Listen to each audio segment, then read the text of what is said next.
Welcome back to Hannity as we continue now with former Secret Service officer Gary Byrne, his explosive new book, Crisis of Character. You didn't finish the story about the vase, because that morning he came down after that vase was broken, and he had a black eye, that like a big black eye. Sure. So after the incident, when he came, the next time I saw him in the Oval Office, he had a mark under his eye. You could see they were trying to hide it with makeup. And when I walked Obviously not. Yeah, no. And I walked into the secretary's office and I said, what happened to the president? He's got a mark under his eye. And his assistant, Nancy Herrenreich, said, oh, that's, he's allergic to coffee. And I said, under one eye? I don't understand that. Yeah, that doesn't make sense. Right. But there was really a crisis. The Secret Service had to decide whether or not his own wife was a physical threat to the president. It was How big an issue was that? It was a concern. I've discussed it with other officers at the time and agents. What do you do about a domestic dispute?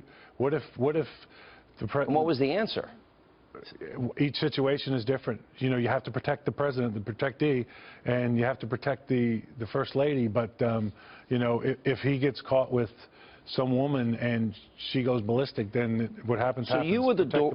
You were like the doorkeeper. Pretty much. You were the guy in front of the Oval Office door. If somebody got in to see the president, they had to go through you. Pretty much. Okay. Me or the other. There were six officers. How often would you know that that person was there for another reason, to be with the president in a romantic way? So the way it worked would be like if I came up and relieved somebody on post, the officer that I'm relieving is going to say, hey, you know, he's in there with Lewinsky or whoever, and you know, they've been in there a while, just a heads up. So it wasn't like we were gossiping. You have to pass this stuff on. You don't want to blindside your coworker. So you always pass this information on. And we were concerned. I mean, what if she did catch the president in a compromising situation? But you had a plan for that. Wherever Hillary was, you guys were communicating if she was headed down, and then you'd have to go warn him. Well, I never actually warned them, but yes, that was the plan. Like, yeah, that was a plan. You had a plan in place, basically. Yes. I mean, that's all right. Now, let me play. I pointed out on this program and on my radio program that she's often angry. Yes. Somebody you're describing with a volcanic temper. Yes. Let's play some of Hillary. And I also think we'd be a lot better off if we actually talked to each other instead of yelling at each other. I'm so sick. I am so sick of the Standard campaign lying about me. I'm sick of it. I think it's time we treated everybody in this country with respect, with kindness, with love. I know we can create more good-paying jobs and raise incomes for hardworking Americans again. I know that we can finish the job of universal health care coverage for every single man, woman, and child. I know we can combat climate change and be the clean energy superpower of the 21st century.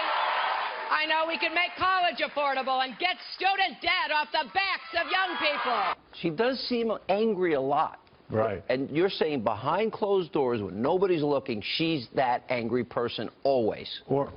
Mostly. Or distant, cold. What I've been looking at there, Sean, doesn't concern me too much. That's her being a politician. The kind of anger I'm talking about is where she just almost can't even complete a sentence. She starts yelling, screaming, cussing. You know, I talked in the book how she... By the way, mistreating people in their positions. Sure. All the time. Yes, the uniform division officers, agents. So this is like you're describing a phony, fake, fraudulent human being. Absolutely. All right, let me give you an example. This is Hillary, you know, saying she remembers landing under sniper fire when she went to Bosnia. This is what she said. I remember landing under sniper fire. There was supposed to be some kind of a greeting ceremony at the airport, but instead we just ran with our heads down to get into the vehicles to get to our base. Great image making, but here's the problem. We have the real video, and this is it. This is Hillary arriving not under sniper fire, but she walks up to a group of young girls who give her flowers and give her gifts. That's not exactly sniper fire. So is that the person you're trying to warn America about? Yes. Explain. In other words, she sits with an interview with Bill. You think they're the happiest couple together. The light goes off. She hates him. Right.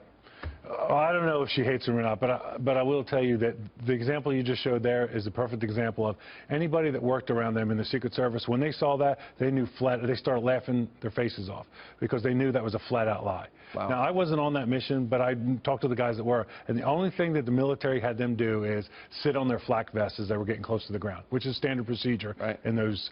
But when she made the claim that they were under sniper fire, I knew it was a lie. I want to go back to where we started. You feel compelled to do this. I do. You never signed a non-disclosure. You have the right to do it. Some people wish you didn't do it because of the position you're in. Now guys do have to sign non-disclosures. They do, right? starting in, I believe, 2004. Okay. What is it, the final question, what do you want people to know what you saw in their years as president? Well, first thing I'd like you to know is I'm not comfortable about talking about this, but I feel so strongly that people need to know the real Hillary Clinton and how dangerous she is in her behavior. She is not a leader. She is not a leader. She doesn't have the temperament for the job. She doesn't have the temperament. She didn't have the temperament to handle the social office when she was First Lady. She does not have the temperament. She's dishonest. She's dishonest. She habitually lies. Anybody that, you know, can separate themselves from their politics and review her behavior over the last 15 years. You're going to be accused of this being political. I'm sure I will be. I have been already. And it's what's not. your answer? It's not. It's got nothing to do with politics. Is it a love of country? It is love of country, and I hope someday that it does make a difference. I mean, if Mrs. Clinton ends up being the President of the United States, then she's our president and she's the commander-in-chief, and it is what it is. But if she did become the president without me speaking the truth, I'm not sure I could deal with that. People need to know this is serious, and her behavior is appalling, and she's two different people. All right, Gary Byrne, thank you for being with us. Sean, Appreciate thank you. it. I appreciate your time. Thank you so much. Thanks for telling your story.